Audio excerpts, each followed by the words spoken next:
Good morning friends, నేను సత్యనారాయణ కుల్కర్ణి. ఈరోజు మీ ముందు ఒక చాలా మంచి ట్రైనింగ్ వీడియో తీసుకొస్తున్నాము. ఇది చాలా ఇంపార్టెంట్ వీడియో.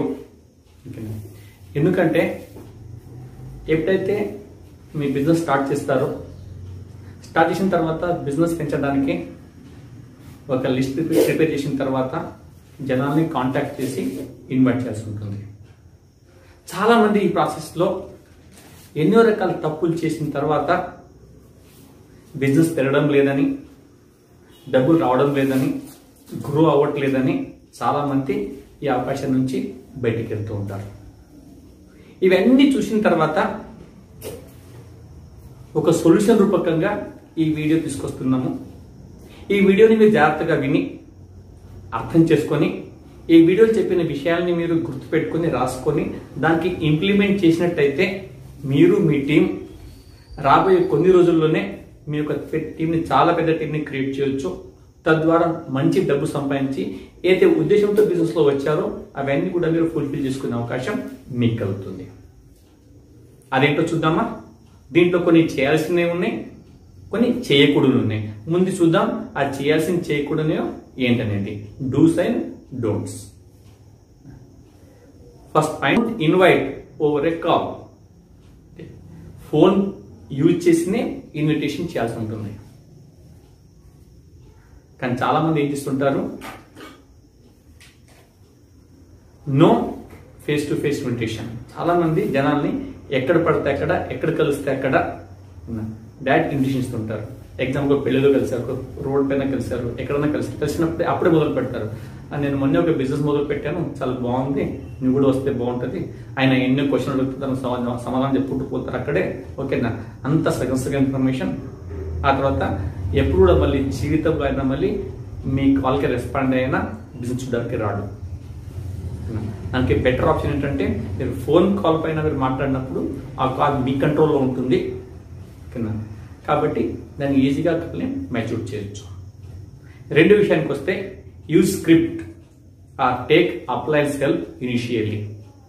అంటే ఎప్పుడైతే మీరు లిస్ట్ ప్రిపేర్ చేస్తారో ఇన్విటేషన్ చేసేటప్పుడు ఒక స్క్రిప్ట్ ఉంటుంది. ఆ స్క్రిప్ట్ అంటే సిస్టమేటిక్ వేలో ఇన్విటేషన్ ఇచ్చినప్పుడు మీ నంబర్ ఆఫ్ పర్సన్స్ పెరుగుతారు ప్లాన్ చూడడానికి. లేదా మీ యొక్క అప్లైన్ యొక్క హెల్ప్ తీసుకోండి. స్టార్టింగ్లో ఒక 5-10 కాల్స్ మీ అప్లైతో చేయించండి. మీ దగ్గర నుండి చూడండి ఎట్లా మాట్లాడుతున్నారు అనేది. ఆ తర్వాత ఆయన ముందే ఒక 5-6 కాల్స్ మీరు చేయండి. మీరు ఎక్కడ తప్పు చేస్తున్నారో ఆయన చూసి కరెక్ట్ చేస్తారు. అప్లైన్ అంటే గ్రోయింగ్ అప్లైన్, ఎవరైతే సీరియస్గా బిజినెస్ బిల్డ్ చేసుకుని ముందుకు వెళ్తున్నారో వాళ్ళ దగ్గర ఉండి ఇచ్చేయాల్సి ఉంటుంది. కానీ చాలా మంది ఏం చేస్తారంటే వాళ్ళకి ఇష్టం వచ్చిన తరంగా పిలుస్తూ ఉంటారు. అంటే don't invite on your own way. మన ఇష్టానుసారంగా మీకు నచ్చినట్టు పిలవడం కుదరదు.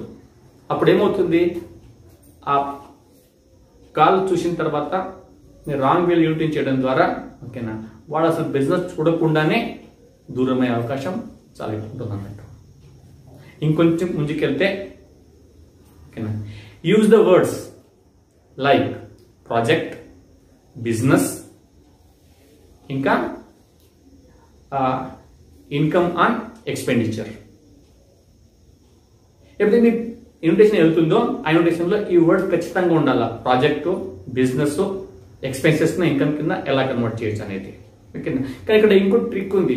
ఏ వర్డ్ ఎవరితో యూజ్ చేయాలో అది కూడా చాలా ముఖ్యమైనది. ఈ ప్రాజెక్ట్ అనే వర్డ్ యూజ్ చేసేటప్పుడు ఇవన్నీ కూడా మనము ప్రాస్పెక్ట్ యొక్క ఇంట్రెస్ట్ చెక్ చేసేటప్పుడు ఇవన్నీ యూజ్ చేస్తాం అన్నట్టు. ఓకేనా? మీరు లాస్ట్లో అర్థమవుతుంది ఏది ఎలా మ్యాచ్ చేయాలనేది. ఓకేనా? ఇక్కడ చూడండి, ఇప్పుడు ప్రాజెక్ట్ ఎవరితో యూజ్ చేస్తారు, ఎవరైతే సాఫ్ట్ ప్రొఫెషనల్స్ ఉన్నారు, బాగా చదువుకోన్నారు, ఈరోజు వాళ్ళ కేటగిరీలో చాలా ఈ వర్డ్ యూజ్ అవుతుంది, ప్రాజెక్ట్ అనేది. ఓకేనా? మీరు ప్రాజెక్ట్ గురించి మాట్లాడినప్పుడు దే షో మోర్ ఇంట్రెస్ట్. ఓకేనా? అదేవిధంగా బిజినెస్, ఎవరైతే మీరు తోటి వారు ఉన్నారో ఓకేనా అక్కడ మీరు బిజినెస్ వర్డ్ని యూజ్ చేయొచ్చు. అదేవిధంగా గృహిణీలు, హౌస్ వైఫ్లు ఉన్నప్పుడు ఓకేనా వాళ్ళకి అనొచ్చు మీరు మీ యొక్క ఖర్చులనే మీకు ఇన్కమ్ కింద మారిస్తే ఎలా ఉంటుంది. అవునా కదా? ఓకే, అప్పుడు ఇవి వచ్చిన తర్వాత అది ఏంటి, అది ఎలా అని ఎదుటి నుంచి క్వశ్చన్ వస్తుంది. ఓకే, అది మీకు ప్రజెంటేషన్ కోసం టైం అండ్ డేట్ ఫిక్స్ చేయడంలో మీకు ఉపయోగపడుతుందంట. కానీ చాలా మంది తప్పు చేసేది ఏంటంటే don't use MLM or network marketing words. కొన్ని యూజ్ చేయకూడని పదాలు ఉన్నాయి. ఆ పదాలు యూజ్ చేసినప్పుడు మ్యూటేషన్ ఫెయిల్ అయిపోతుంది. ఓకేనా, జనం అసలు ముందుకే రాదు. ఆ వర్డ్స్ ఏంటి? Joining, membership, scheme, products, upline, ఫలానా ఫలానా కంపెనీ. ఇది వర్డ్స్ యూజ్ చేస్తారు కదా, ఓకేనా, అప్పుడు జనాలు ముందుకు రారు. చాలా మంది చెప్పేది ఏంటంటే, భయ్యా నేను మొన్న ఒక కంపెనీ జాయిన్ అయ్యాను, చాలా బాగుంది, నువ్వు కూడా జాయిన్ అవుతావా? లేదా నేను మెంబర్షిప్ తీసుకున్నా, నువ్వు కూడా మెంబర్షిప్ తీసుకో, చాలా బాగుంటుంది. ఈ మధ్య చాలా మంచి స్కీమ్ స్టార్ట్ అయింది, చాలా మంది డబ్బులు తీసుకుంటున్నారు, ఆ స్కీమ్లో నువ్వు జాయిన్ అవుతావా? జస్ట్ ఇంట్లో ప్రోడక్ట్ వాడుతూ ఉంటే మంచి డబ్బులు వస్తున్నాయి, ప్రొడక్ట్స్ బాగున్నాయి, ఓకేనా, నీకేమన్నా ప్రోడక్ట్ ఇప్పిమంటావా? అదేవిధంగా మా అప్లైన్ చెప్పిండు, ఒక లిస్ట్ రాసి ఆ లిస్ట్లో అందరినీ పిలువమని, అందుకని నీకు పిలుస్తున్నా. ఫలానా కంపెనీ ఉంది, ఓకేనా, దాంట్లో మొన్నే జాయిన్ అయ్యాను, ఓకేనా. ఇవన్నీ వర్డ్స్ మీరు యూజ్ చేసినప్పుడు వాళ్ళకు మైండ్లో ఒక రకమైన ఇంప్రెషన్ వస్తుంది. ఎందుకంటే ఇంతకుముందు చూసినట్టయితే చాలా రకరకాల కంపెనీలు వచ్చి, ఓకేనా, కొన్ని చాలా మంది ఫెయిల్ అయిన వాళ్ళు ఎక్కువ ఉన్నారు, ఓకేనా. ఎందుకంటే కొన్ని లక్షల రూపాయలు, వేల రూపాయలు కట్టారు. కట్టిన తర్వాత అక్కడ ఏమైంది, కొన్ని కంపెనీలు ఫెయిల్ అయిపోవడమో, లేకపోతే అక్కడ డబ్బులు మునగడం జరిగింది, ఓకేనా. ఏసారి కొన్ని కంపెనీ ప్రాబ్లం, కొన్నిసార్లు కంపెనీ ప్రాబ్లం, కొన్నిసార్లు వాళ్ళ లీడర్ ప్రాబ్లం, ఓకేనా. ఇవన్నీ కారణాల చేత చాలా మంది ఈ మార్కెట్ నెగటివ్ ఉండడం వల్ల వాళ్ళు ముందుకు రారన్నట్టు. కానీ మీకు తెలుసు, మనం చేస్తున్న పని, మనం చేస్తున్న ఏదో అక్కడ ఇలాంటి అసలు అవకాశమే లేదు. నా ఇక్కడ డబ్బులు కట్టేది లేదు, కట్టించేది లేదు, నా మునిగేది లేదు, నా ముంచేది లేదు. కన్నా చాలా ఫేర్ అండ్ నీట్ బిజినెస్ కాబట్టి రైట్ వేలో మీరు ప్రజెంటేషన్, రైట్ వేలో మీరు ఇన్విటేషన్ ఇస్తే, ఓకేనా, number of attendance to presentation పెరిగిపోతుంది. ఆ తర్వాత keep it short and simple. Invitation 1 or 2 minutes అయిపోవాలా, అది చాలా సింపుల్ గా ఇంకా షార్ట్ గా ఉండాలి, ఓకేనా. Don't combine invitation and presentation. చాలా మంది ఏం చేస్తారంటే ఆ ఇన్విటేషన్ ని ప్రజెంటేషన్ కింద మారుస్తారు. ఇట్లుంది, అట్లుంది, ఇది ఉంది, మొత్తం ఆ ఫోన్ లోనే ఎక్స్ప్లెయిన్ చేయడం మొదలు పెడతారు, ఓకేనా. మొత్తం ఫోన్ లో ఇన్విటేషన్ అని చెప్పిన తర్వాత మరి ప్రజెంటేషన్ పనేముంది, అక్కడ మిడి ఇన్ఫర్మేషన్, సగం ఇన్ఫర్మేషన్, ఓకేనా. అక్కడ మిస్అండర్స్టాండింగ్ ఏర్పడవచ్చు. ఇన్ఫర్మేషన్ సఫిషియెంట్ పోకపోవడం వల్ల ఆయన రాకన్నా ముందే ఈ అవకాశం కోల్పోయే అవకాశాలు చాలా ఎక్కువ ఉంటాయి అన్నట్టు, ఓకేనా. కాబట్టి సిస్టమేటిక్ వేలో పోవడమే అతి ముఖ్యమైనది. ఆ తర్వాత invite everyone irrespective of their position, status or background. Okay, మీరు జనాల్ని పిలిచేటప్పుడు డోంట్ ప్రీజడ్జ్, ఓకేనా. వాళ్ళు ఉన్నోళ్ళ లేనోళ్ళ, ఓకేనా, వాళ్ళకి అవసరం ఉందా లేదా, దేవుని రూపం ధరించి అన్ని మీరు డిసైడ్ చేయకండి. Let him decide. మీ ఇక్కడ ఇన్వైట్ చేయమని చెప్పాము, కానీ ఆయన గురించి డిసిజన్ మీకు తీసుకొని చెప్పలేదు. మీ లిస్ట్ లో మీ ఎవరి గురించి ఆలోచిస్తున్నారో, ఆయన దగ్గర చాలా పెద్ద ఇల్లు ఉంది, కారు ఉంది, బంగ్లా ఉంది, ఓకేనా, పెద్ద ఉద్యోగం ఉంది. ఎవరికి తెలుసు, అందరికన్నా ఈ బిజినెస్ ఆయనకి ఎక్కువ అవసరమేమో. ఎందుకంటే ఈరోజు చూసినట్టయితే చాలా అయితే ఇవన్నీ ఉన్నవాళ్ళు, అంటే కారు, బంగ్లా, హోదా, అఫ్కోర్స్ ఇప్పుడు అందరు ఇవన్నీ కూడా ఏమేమి ఉంటాయి కాబట్టి లోడ్ ఎక్కువ ఉంటుంది, డబ్బుది అందరికి డబ్బు వాళ్ళకే అవసరం. మీరు చెప్తేనే కదా వాళ్ళకి తెలుస్తుంది. వాళ్ళు చేయాలా వద్దా, లెట్ దెమ్ డిసైడ్. మీరు డిసైడ్ చేస్తారు. మీరు భగవంతుడు రూపు దాల్చి ఆయన తరఫు నుంచి డిసిజన్ మీరు తీసుకోకండి, లెట్ హిమ్ డూ. ఓకే, ఆ తర్వాత ఇంకొంచెం ముందుకెళ్తే invite with high posture, confidence and with excitement. ఇది మూడు చాలా ఇంపార్టెంట్ మీ ఇన్విటేషన్ చేసేటప్పుడు. ఎందుకంటే మీ పోస్చర్ హై ఉన్నప్పుడే మీ మాటల్లో పవర్ కానీ, మీ యాక్షన్ కానీ అన్ని పర్ఫెక్ట్ ఉంటాయి, ఓకేనా. ఎదుటి వ్యక్తి పైన ప్రభావం చూపే అవకాశం ఉంటుంది. ఆ హై పోస్చర్ ఎప్పుడు ఉంటుంది అంటే, ఎప్పుడన్నా మీరు ఇచ్చే పొజిషన్ ఉన్నప్పుడు మీ పోస్టర్ చాలా హైగా ఉంటుంది. అది మీరు తీసుకునే పొజిషన్లో ఉన్నప్పుడు అది ఉండదు. ఎగ్జాంపుల్, మీరు ఎవరికైనా అడగడానికి పోయినప్పుడు డెఫినెట్లీ ఒక రిక్వెస్టింగ్ మోడ్లో ఉంటారు. అప్పుడు రిక్వెస్టింగ్ అంటే మీరు అడుగుతున్నారు, ఎదుటివాడు ఇస్తున్నాడు. డెఫినెట్గా తీసుకునే వానికన్నా ఇచ్చేవాని పొజిషన్ కానీ పోస్టర్ కానీ హై ఉంటుంది. For your kind information friend, మనం ఇచ్చే బిజినెస్లో ఉన్నాం, తీసుకునే బిజినెస్లో లేము. Try to understand. ఓకేనా? మీరు ఈ చెప్పిన బిజినెస్ వల్ల రేపైన నెలకు 1,00,000 2 లక్షలు రావడం మొదలుపోయినప్పుడు ఆయన జీవితం మారిపోతుంది. దేవుని తర్వాత మిమ్మల్ని గుర్తుపెట్టుకుంటాడు. ఇంత మంచి అవకాశం ఆయనకిచ్చి ఆయన లైఫ్లో ఇంత మార్పు తీసుకువచ్చేవాళ్ళు మీరైనప్పుడు మీరు ఇచ్చేవాళ్ళు కానీ తీసుకునేవాళ్ళు కాదు. కాబట్టి ఇది మీకు అర్థమైనప్పుడు, దీని డెప్త్ తెలిసినప్పుడు డెఫినెట్గా మీ పోస్చర్ హై అవుతుంది. ఆ తర్వాత మీ కాన్ఫిడెన్స్ పెరుగుతుంది. కాన్ఫిడెన్స్ పెరిగినప్పుడు మీ మాటల్లో పవర్ ఉంటుంది, మంచి మంచి వర్డ్స్ యూజ్ చేస్తారు.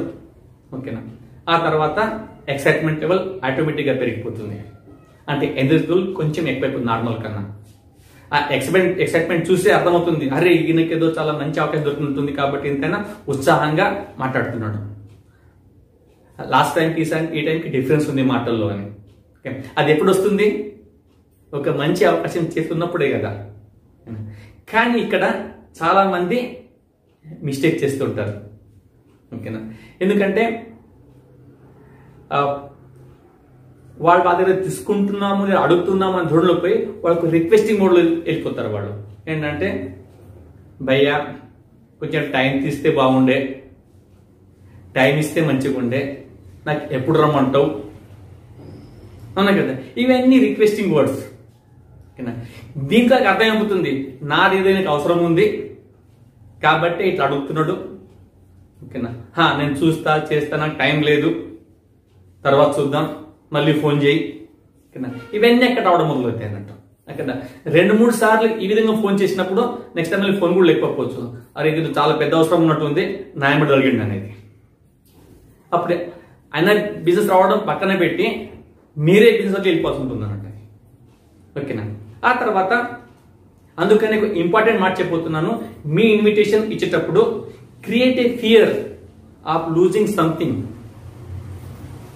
అంటే మీ ఇన్విటేషన్ ఇచ్చిన తర్వాత ఎదుటి వ్యక్తిని యాక్సెప్ట్ చేయకపోతే ఆ వ్యక్తి ఫీల్ అవ్వాలా, ఇది చాలా ఇంపార్టెంట్ మెసేజ్ ఉంది, అది ఇంపార్టెంట్ ఏదో ప్రెజెంటేషన్ మీటింగ్ ఇది ఉన్నట్టుంది, ఒకవేళ దీన్ని అటెండ్ చేయకపోతే నేనేమైనా కోల్పోతానేమో, నేనేమైనా లూజ్ అవుతానేమో అనే భయాన్ని ఆ ఇన్విటేషన్లో మీకు కలిగించినప్పుడు, ఆ విషయం అర్థమైనప్పుడు కొన్నిసార్లు అక్కడి నుంచే ఫోన్ రావచ్చు మీకు ఒక రోజు ముందే. ఎప్పుడు? ఇది జరిగినప్పుడు. ఓకే, కాబట్టి ఇక్కడ మనం అడిగే బిజినెస్లో ఏమో ఇచ్చే బిజినెస్లో ఉన్నాం. ఓకేనా? అది ఎలా క్రియేట్ చేస్తామో మనం లాస్ట్లో స్క్రిప్ట్లో చూద్దాం దాన్ని మనం. అదేవిధంగా మీరు మాట్లాడేటప్పుడు ఎదుటి వాళ్ళ నుంచి కొన్ని క్వశ్చన్స్ వస్తాయి. ఆ క్వశ్చన్ని మీరు ఇమీడియట్గా ఆన్సర్ చేయకండి. క్వశ్చన్ కానీ క్వశ్చన్ రూపంలోనే ఆన్సర్ చేయండి. చిన్న ఎగ్జాంపుల్, మీరు ఇవన్నీ స్క్రిప్ట్ మొదలుపెట్టి మాట్లాడుతున్నప్పుడు మధ్యలో ఎదుటి అడగొచ్చు, ఇది MLM-ఆ, నెట్వర్క్ మార్కెటింగా? జస్ట్ ఈ వర్డ్స్ వినంగానే మీరు తడబడి అవునని చెప్పడమో కాదని చెప్పడం జరుగుతుంది.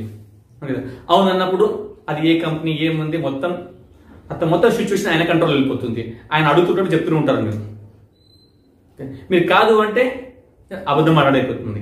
అవునా కదా? కాబట్టి ఏది చెప్పే అవసరం లేదు, మొత్తం వినండి.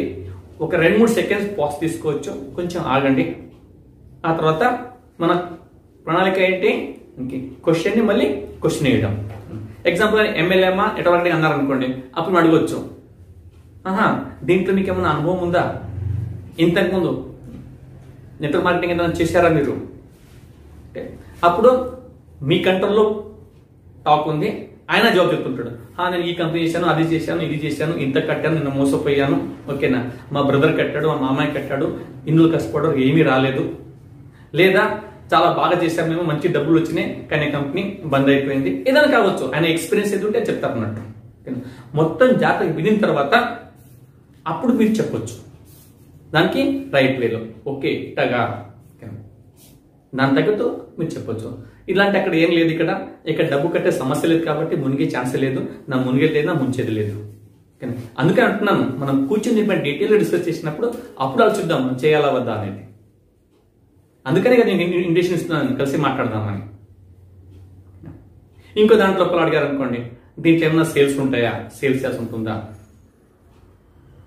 అప్పుడు మీరు ఎదురు ప్రశ్న వేయండి ఆయనకి, సేల్స్ అంటే మీకు ఇంట్రెస్టా? అప్పుడు ఆన్సర్ ఏముంటుంది? అదర్ ఎస్ ఉంటుంది ఆర్ నో ఉంటుంది. ఏదైనా పర్లేదు మనకి. ఎస్ అంటే very good, we have lot of products, చాలా మంచి సేల్స్ చేయొచ్చు. ఓకేనా? ఆయన నిజంగా ఆయన సేల్స్ బాగా ఇంట్రెస్ట్ ఉంటే తొందర వచ్చేస్తాడు ఆయన, అవునా కదా? ఇంకో వ్యక్తి ఉన్నాడు, నాకు సేల్స్ అస్సలు పడదు, నాకు ఇంట్రెస్ట్ లేదు, ఇక్కడ అసలు సేల్స్ పనే లేదు, అవునా కదా? అందుకని కదా రమ్మంటున్నాను, కూర్చొని డీటెయిల్గా మాట్లాడిన తర్వాత డిసైడ్ చేద్దామని. ఈ చిన్న చిన్న టిప్స్ని యూజ్ చేయడం వల్ల, సిస్టమేటిక్ వేలో దీన్ని ప్రయోగించడం ద్వారా మీ యొక్క బిజినెస్ని, మీ యొక్క ప్రెజెంటేషన్ నంబర్స్ని బాగా పెంచుకోవచ్చు.